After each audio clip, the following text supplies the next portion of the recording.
എല്ലാ കൂട്ടുകാർക്കും ചെമ്പനീർ പൂവിൻ്റെ നാളത്തെ പ്രൊമോ റിവ്യൂയിലേക്ക് സ്വാഗതം. സച്ചി അവിടെ ആകെ മൊത്തം ഒരു ഭ്രാന്ത് പിടിച്ച പോലെ നടക്കുകയാണ്. ശ്രീകാന്തും വർഷയും റൂമിൽ കഴിയണം. സച്ചിക്ക് അങ്ങോട്ട് ഇഷ്ടമാവണില്ല.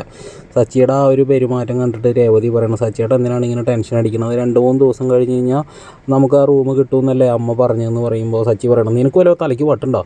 അമ്മ അങ്ങനെ പലതും പറയും. അമ്മ 2-3 ദിവസം എന്ന് പറഞ്ഞു കഴിഞ്ഞാൽ ചിലപ്പോൾ 2-3 മാസമാവും, ചിലപ്പോൾ 2-3 കൊല്ലവും. അതുവരെ നമ്മൾ മുകളിലും നീ താഴെയായിട്ട് കിടക്കണമെന്നാണോ നീ പറഞ്ഞു വരുന്നത്? അതൊന്നും ശരിയാവില്ല രേവതി, ഇതിനൊരു പരിഹാരം കണ്ടാൽ മതിയാവും എന്ന് പറഞ്ഞിട്ട് സച്ചി ഇങ്ങനെ കലിതുള്ളി പോവാണ്. ഈ സമയം ശ്രീകാന്തും വർഷയും വീടിൻ്റെ ടെറസിലേക്ക് പോവാണ്. ശ്രീകാന്തിനോട് വർഷ പറയണം, ശ്രീകാന്ത് നീ അങ്ങോട്ട് നോക്കിയെന്ന് പറയുന്നത്. ശ്രീകാന്ത് നോക്കുമ്പോൾ അവിടെ ഒരു 10 അടിച്ചിരിക്കുകയാണ് കേട്ടോ. ഇതെന്താ വർഷ 10 അടിച്ചിരിക്കുന്നത്?